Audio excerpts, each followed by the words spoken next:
What happens when America slams Canada with tariffs, only to find Canada slamming back even harder? At first, it might look like just another trade spat, but look closer, and you'll see something much bigger. Detroit's auto giants suddenly bleeding billions, construction projects frozen mid-draw, and Canada quietly using the chaos to fuel a brand new industrial revolution. And here's the twist. The very tariffs meant to protect American workers might just end up handing Canada the upper hand in North America's supply chain. But before we jump to conclusions, let's rewind to the moment it all began. It was 12:01 a.m. on June 4, 2025, when the White House pulled the trigger. Overnight, tariffs on foreign steel doubled from 25% to 50%. One single stroke and the foundation of North America's manufacturing supply chain shook. Within hours, Canadian mills froze exports. Rail cars carrying steel bound for Michigan assembly plants were locked in place. Ottawa's message was blunt: keep Canadian steel for Canadian projects. That single twist ripped a $12 billion hole through Detroit's assembly lines before the morning coffee even brewed. Suddenly, pickups, pipelines, and even Pentagon projects were scrambling for raw plate that simply wasn't crossing the border anymore. But here's the thing, this wasn't some random supply glitch. It was retaliation, calculated and deliberate. Ottawa's counterpunch came fast and hard. Just weeks after Trump's tariff hike, Prime Minister Mark Carney unveiled a tariff rate quota of his own. Any steel exports beyond 2024 levels would get slapped with a matching 50% surcharge. On top of that, his government pledged $1 billion Canadian to expand green steel capacity at home. The logic was ruthless, but simple. Absorb the supply shock domestically, protect Canadian mills, and redirect resources into building the next wave of clean energy projects north of the Great Lakes. It wasn't just about saving jobs, it was about rewriting the rulebook of trade. And the United States? It suddenly faced a hole the size of Canada's entire output. Last year alone, American buyers took 6.6 million net tons from Canadian mills. That's 1/4 of all steel the U.S. imported. Now that quarter was gone overnight. Prices reacted instantly. Hot-rolled coil on the commodities exchange spiked to $910 a short ton, its steepest one-day rise of the year. But if Ottawa thought the shock would stop at the factory gates, it was only the beginning. Detroit started to crack almost immediately. General Motors slashed its profit outlook for 2025 by $5 billion, blaming the spiraling costs of steel. Ford followed soon after, hiking the prices of its Maverick, Bronco Sport, and Mustang Mach-E models by up to $2,000 each. The automaker admitted it was staring down a looming $2.5 billion tariff tab and had no choice but to pass some of those costs on to buyers. Wall Street noticed. Within days, Goldman Sachs slashed its U.S. auto sales forecast, predicting Americans would buy nearly 1 million fewer vehicles in 2025 than expected. And this wasn't just about car prices. A single F-150 frame now costs more than all the sheet metal needed to build a compact sedan just 3 years ago. Profit margins that were supposed to bankroll electric vehicle rollouts were suddenly evaporating. Workers felt the sting too. At Ford's Wayne plant, a cracked Canadian die stranded 700 vehicles mid-assembly.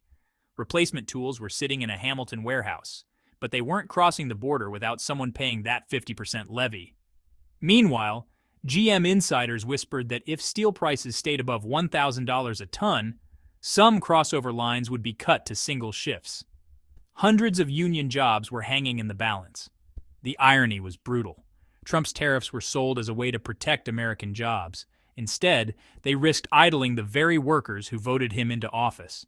And while Detroit was scrambling, Canada was quietly flipping the script. Carney's government wasn't just hoarding steel, it was reshaping the entire industry.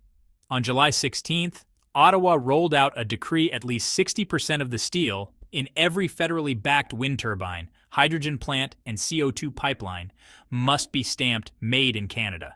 That single order turned the market upside down. Suddenly, steel once destined for Detroit assembly lines was being earmarked for clean energy megaprojects. More than 80 low-carbon hydrogen projects were already in the works nationwide, with investments topping $100 billion US. Offshore wind leases along the Atlantic and Pacific coasts were lining up, each demanding hundreds of thousands of tons of steel for towers and turbines. And the demand wasn't off in some distant future. It was right now. Turbine hubs were ordered 2 years out. Hydrogen electrolyzer shells were competing with automotive stampers for plate. Alberta's oil patch was under pressure to install miles of CO2 pipelines before 2026 deadlines.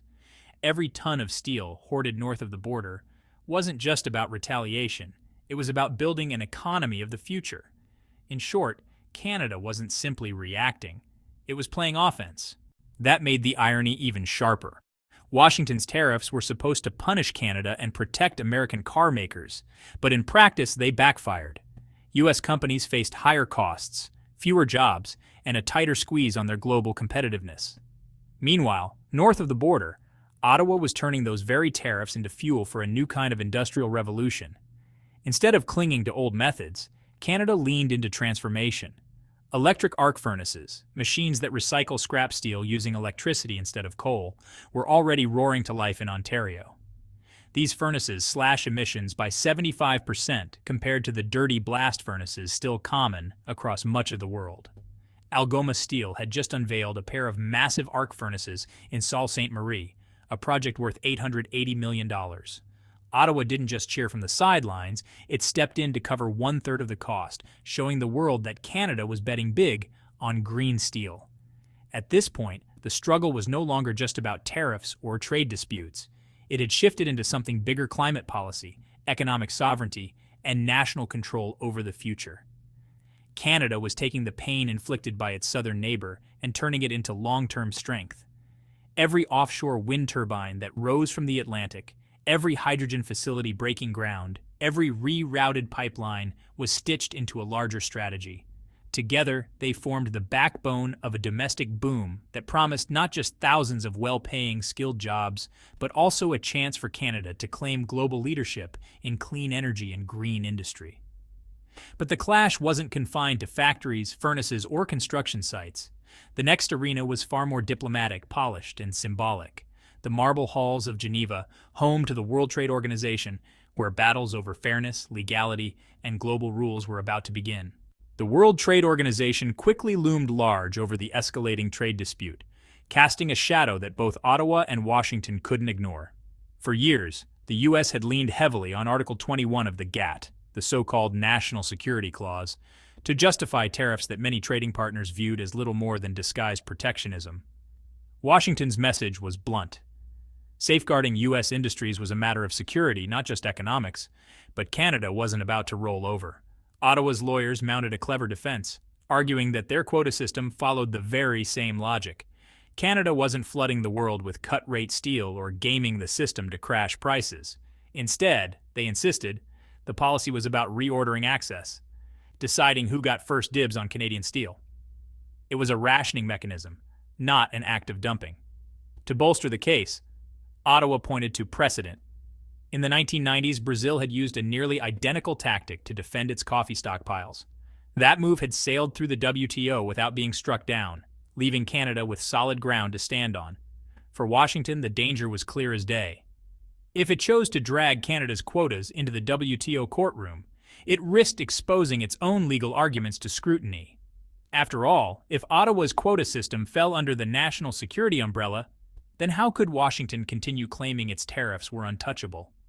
Lawyers called it the boomerang effect. Swing too aggressively at your trading partner, and the strike could whip back, undermining your own position in half a dozen active disputes already circling at the WTO. Sensing this leverage, Bank of Canada Governor Mark Carney deployed a mix of stick and carrot. In press briefings, he made Canada's position sound almost generous. The quotas, he explained, were never meant to be permanent. They would vanish the very moment Washington lifted its tariffs. Scrap the duties, and the flow of Canadian steel would surge back to normal within hours. Keep the barriers in place, however, and Ottawa had the perfect political weapon. A ready-made election narrative that framed Canada as the reasonable partner and the U.S. administration as the stubborn aggressor. We offered fair play. Trump chose pain. It was a message designed not only for Canadian voters, but also for American businesses and unions already groaning under higher costs. In a trade war, customs inspectors might take days to sort paperwork, but narratives travel at lightning speed. And Ottawa was betting that this story, of fairness rejected and retaliation forced, would spread faster than any shipment of steel crossing the border. So, what does it all mean? At one level, it's about the price of steel, the cost of cars, and the fate of construction projects. But at another, it's a battle over who controls the future of North American industry. Is it Washington, clinging to protectionist walls that bleed its own factories? Or is it Ottawa, leveraging green technology and smart policy to transform a short-term loss into a long-term victory? If prices keep climbing, America could be staring at a $20 billion self-inflicted surcharge before Christmas. Canada, on the other hand, is locking in thousands of jobs, billions in clean energy projects, and a seat at the front of the next industrial revolution. So here's the question. Is this the dawn of Canada's industrial rise, or just the start of America's most expensive trade war?